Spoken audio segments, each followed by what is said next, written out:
Hello, friends. Welcome back to Common Ground Conversation. I'm Dr. Joniel Conley. I am the Chief Hot Mess Officer, coach, nurse, all kinds of things. We're glad to have you back with my dear buddy, Bonnie Nussbaum. Bonnie. Good.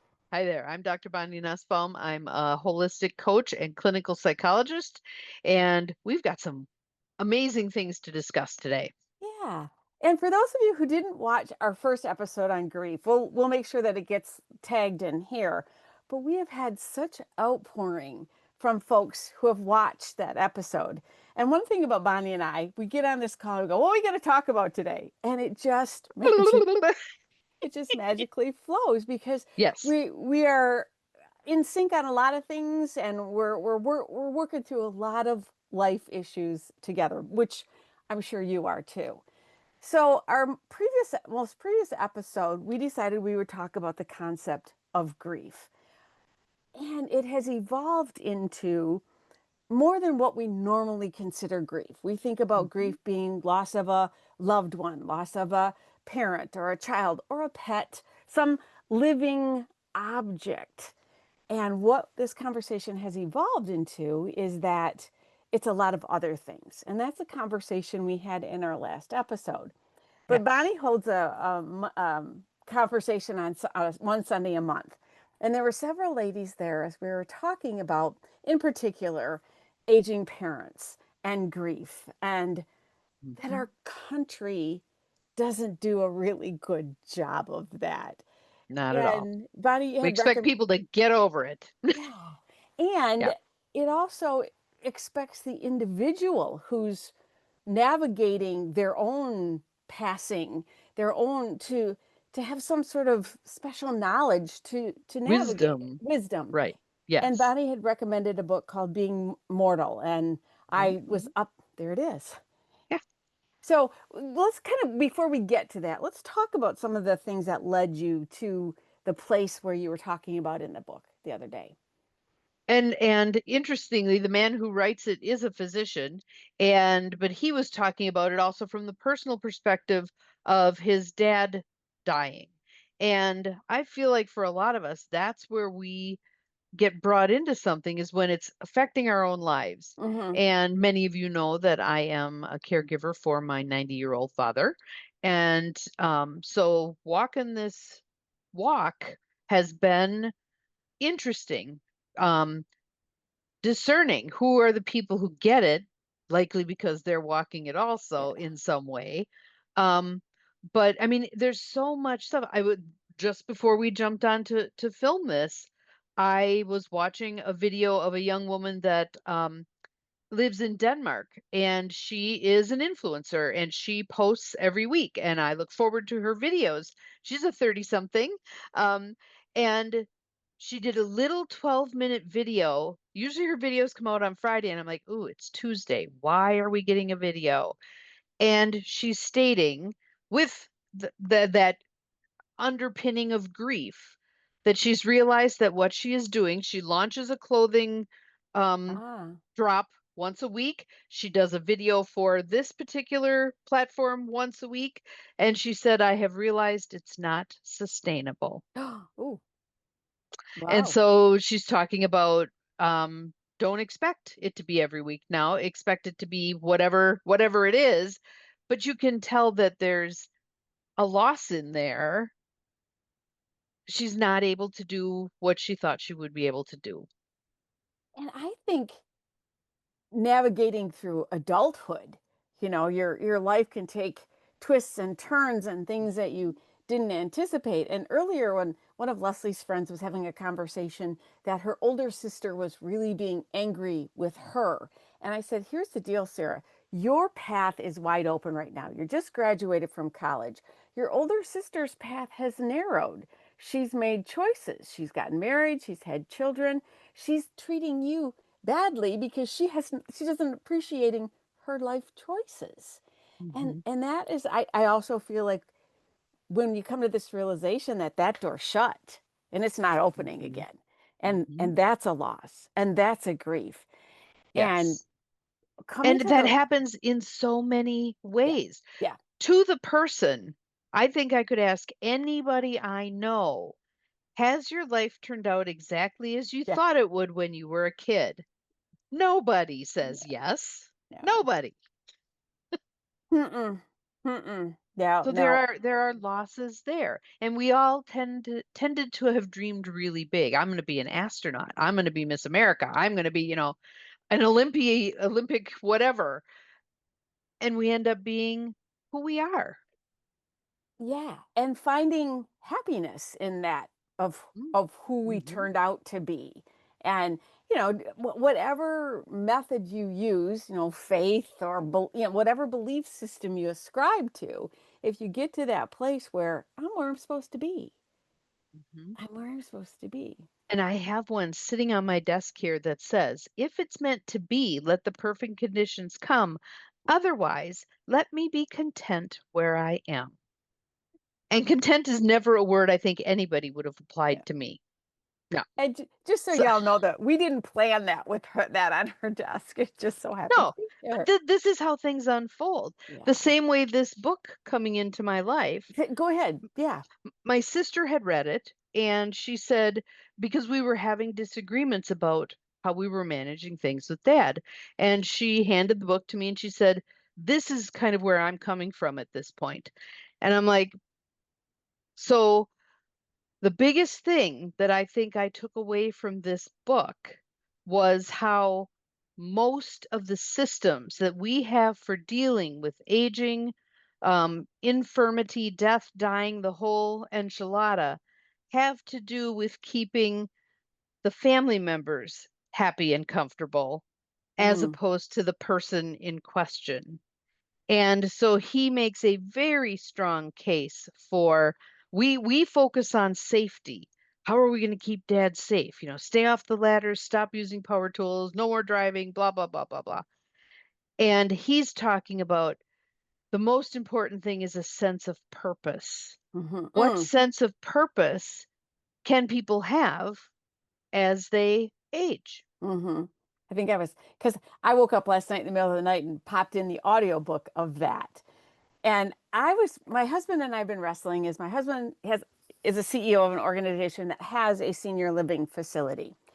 And we've been wrestling with how it was being managed.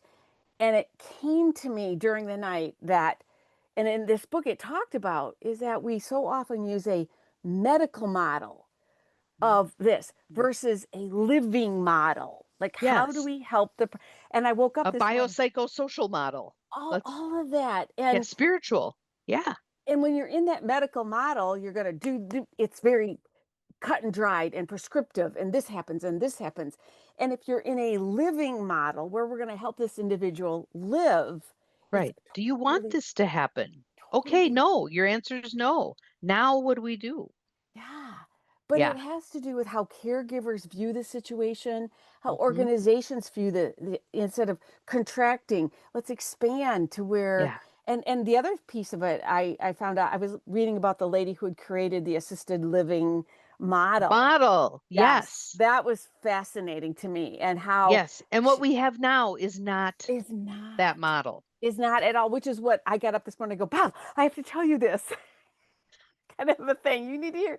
And I calmed down and I gave him a very prescriptive discussion about it and how the contraction of care versus the expansion of care. Yes. How do we help you? How do we assist you in living your best life? Where And you interestingly, if you watch Facebook, if you watch, any of them, Instagram, whatever, how often do we do that with our pets? Oh, there's my dog living his best life. We do that all the time with all our the animals. time. Do we do Yes. that with our people? Yes. I sent a picture of Kennedy the other day living her best life, but that's a little different. Yes. But What about, yeah, as we look at progressing in life, and both of my parents died when I was very young, when I was in my 40s, and within a year of each other. And one of the topics that I think we had needed to touch on is each sibling dealt with it very differently. And the girl now, mhm, and I'm not being gender specific, but I'm being gender specific. The girls dealt differently than the brother dealt differently with it, kind of a thing. And how going back to the original common ground conversation is, how do you Mhm. have those conversations if that sibling isn't doing what you think they should be doing and they should be helping, and all those kind of things. Right. And we don't, again, with right now, we are living in an age of intolerance and judging and shaming and all the things instead of help me understand where you're coming from. Hmm. Help me understand why you're suggesting X. And so when she handed me the book, Yeah. I mean, I felt perfectly justified in being concerned for my dad's safety. Hmm. He railed against it. Yeah. After she read the book, she railed against it. Yeah. I didn't understand. Sure. So now reading the book, it's like, oh, yeah, what's the point of prolonging life if all you're doing is sitting around not doing anything because it's all dangerous? Yeah. Yeah, Yeah. And we don't do well with that. I don't know no. about you, but I don't do well with that. And maybe it's No. my control issue or my all of those kind of bubble things. But yeah, it's really something that has to get worked out. And Yes. and And I he gives us the questions to ask. mm-hmm. So it can be I'll hunt for a moment here and see what I can come across in term because I know it's in the last chapter. Um, but the gist is, you know, what is it you want for your end of life? What would it look like if you were living your I best end of life? yeah. Yeah. You know, what would you prefer? Yep. And for many people, keep in mind that their perception of something is very different than yours. So for example, my dad's generation, all there was nursing homes. Yes. And Yes. all they Yes. had was people lining the in their wheelchairs, not present, Mm-hmm. right? Mm-hmm. That's not how facilities are these days. There's Correct. There's levels. It can correct. still be improved upon though. Oh, oh, for sure, for sure. Mhm, And what's interesting is the folks who were once in nursing home, like there's assisted living, there's skilled nursing, there's a whole gambit of memory care, care. memory care. Mhm, That's the other mhm, piece. That's the other piece as mhm, well. But those, and I guess it brings us back to those of us who are on the outside of that situation, watching that loved one decline, diminish, all of those things, wanting to climb mhm, on ladders, wanting to do all those other things. How do we come to that peaceful moment where it's like, okay, mhm, I'm grieving the person who once was able to climb on a ladder. I'm grieving the person mhm, who once was able to drive the car and go get us. That person doesn't exist anymore, mhm, in my mind. So how do I reconcile who this person is now and allow mhm. that person to have dignity and have the choices? Yes. And interestingly, again, if there are multiple people involved, Yeah. do not be surprised if everybody sees it differently. No, Mm-hmm. no, he's still capable of that. No, I don't think he is. Yes, yes. People people are in different places with it. Yeah. And Yeah. everybody thinks their position again, I love using the analogy of the elephant. So the blind men Absolutely. are touching the elephant. If you've got the tail, you're having a very different experience than if you're dealing with the side or the trunk. Mm-hmm. Mm-hmm. You're You know, accurate for your part, but you're yeah. not accurate for the whole. Another part of that book that I was listening to last night talked about how generations ago, when there was a single income household, there was somebody at home, there was somebody there, there was somebody Mhm, available. And I was mhm, thinking about my grandparents and all of that. My mom didn't work, so she took care of my grandparents. We have to acknowledge that we're not going back to single income households. no. And so go ahead. And oftentimes family doesn't even live anywhere near us. Yes. Yes. Yeah. Yeah. But that one was an eye opener for me, that I Mhm, got to thinking about that. And it's absolutely true. It's absolutely true. But I right. think we've been in this world as it's been changing, but it's kind of like the frog in the boiling water kind of thing. Yes. That all these Yes. changes have been happening, and then all of a sudden you're in that spot where you've got to deal with it, and you're working full time, and you've got to make Yes. And you arrangements. don't have the time for the research and the all the things. So, and this book actually ended up being a number one New York Yeah. Times bestseller, which does not surprise me in the least Mhm. because with the number of baby boomers who are retiring, I mean, it is this massive Yeah. influx, and we're going to need to be tending to these issues much better, Mhm. much better.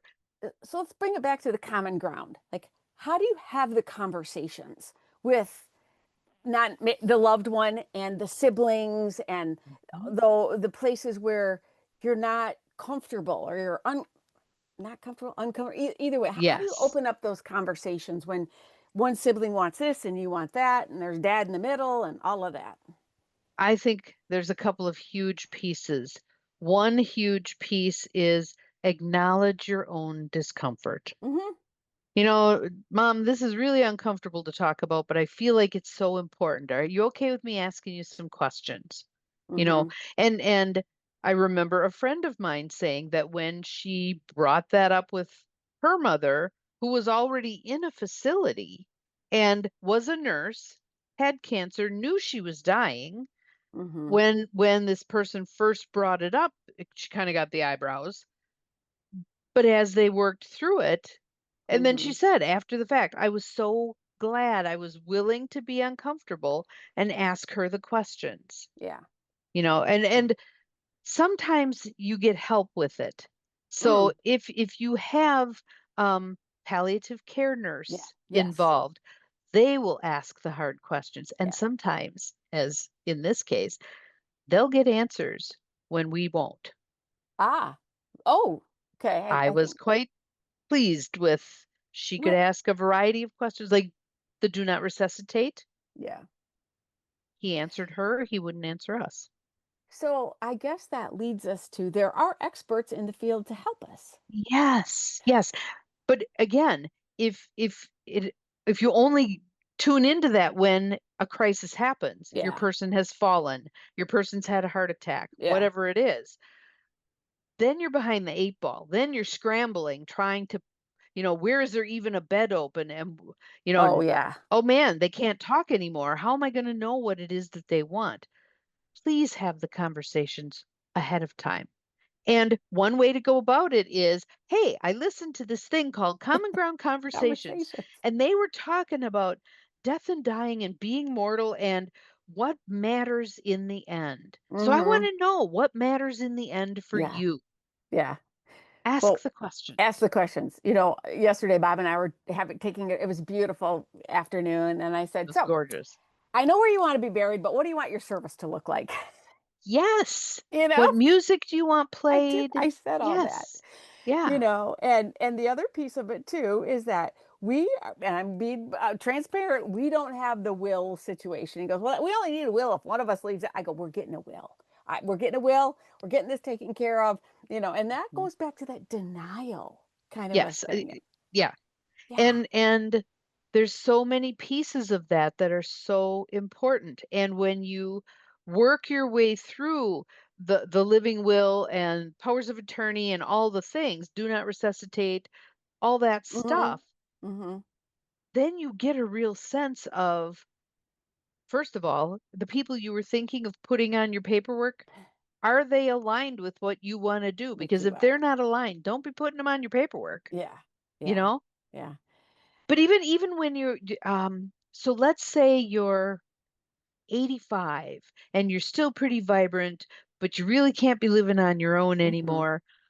What do you want? Well, I want a place that's on the water, or I want a place that, the people gather frequently, or I want a place where they just leave me the hell alone, or what do you really want? Mm-hmm. What's important to you to make you feel good?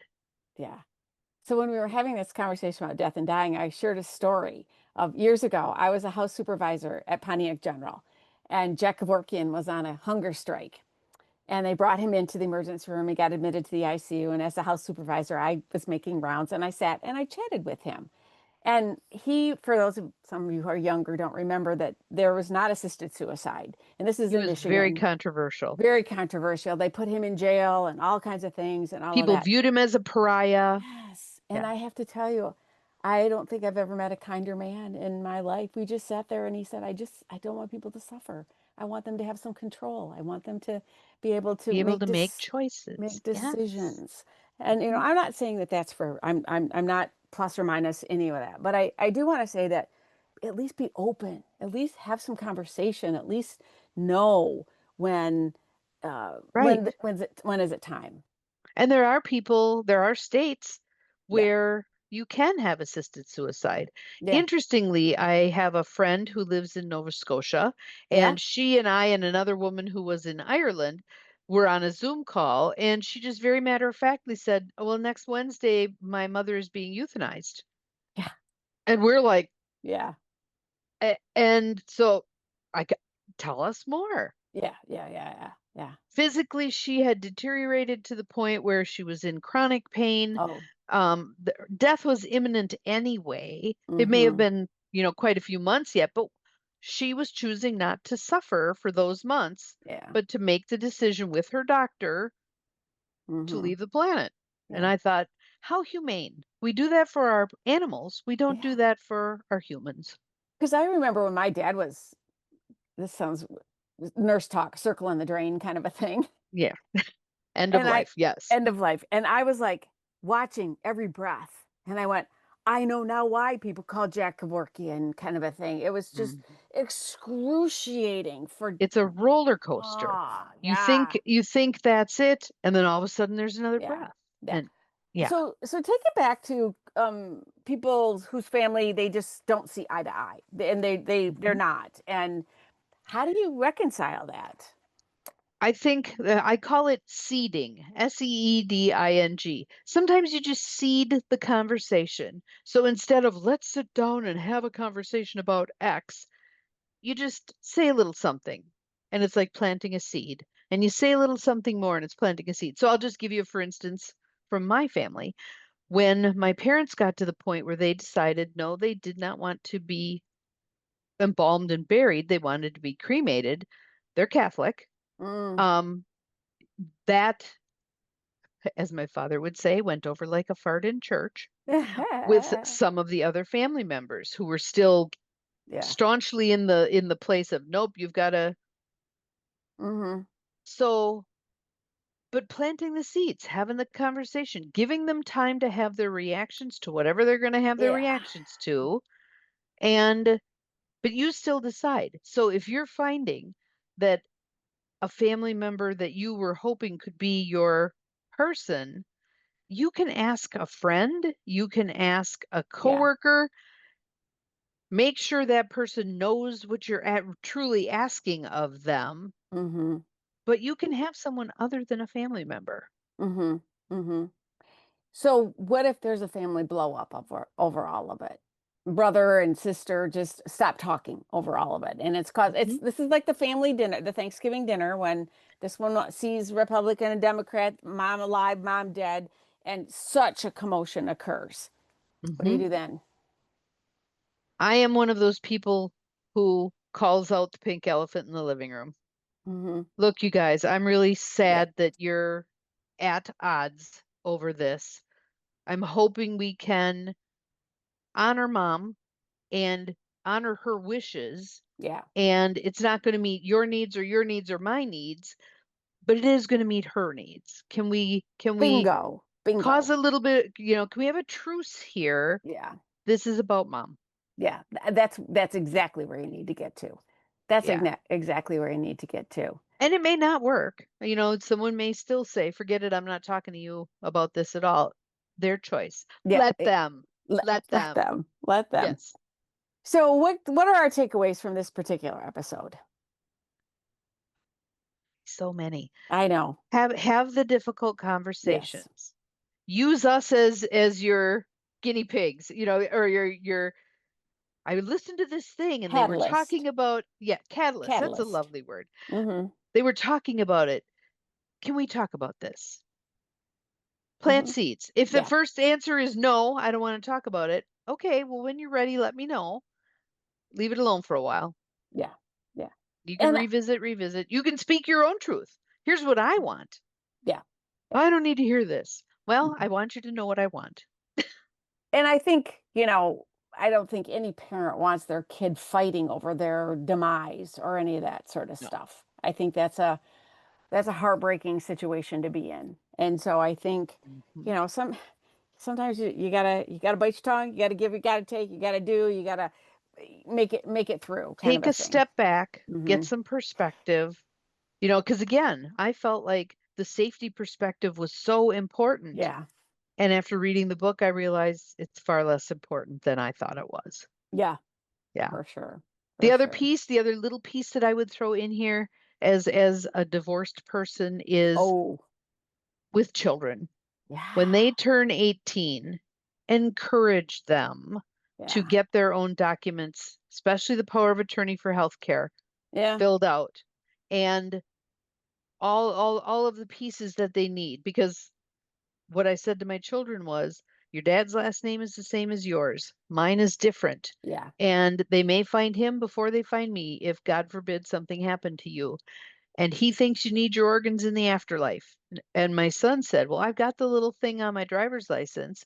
And I said, yes, but that's not sufficient. It's Not not anymore. sufficient. No, not anymore. So from 18 up, do your paperwork. Get your paperwork done. Make sure your person knows where that paperwork is, that they Hmm. have a copy, you have a copy, your doctor has a copy. Yeah. Yeah. More copies is I better than less copies. I'm not sure if you can upload it to the My Chart portals anymore. I think you can in some of the I think you can. in some of the hospitals. So again, take it that, and I guess that's the piece that we want to kind of like take advantage of the professionals who do it all the time. They are out there. They're out They there. are out there. They're Yes. out there. Google stuff, people. Google Yes. stuff. Yes. You can Yes. find anything. So thank you, friends, for joining us on this common Yes. ground conversation. Be prepared. We're going to have another one coming up soon, but Absolutely. And if you have questions on this one yeah. or comments or you think we're all wet, please put that in the comments and we'll give you some we'll feedback. we'll go from there. All right. See you next Yes. time. Awesome. Bye. Bye.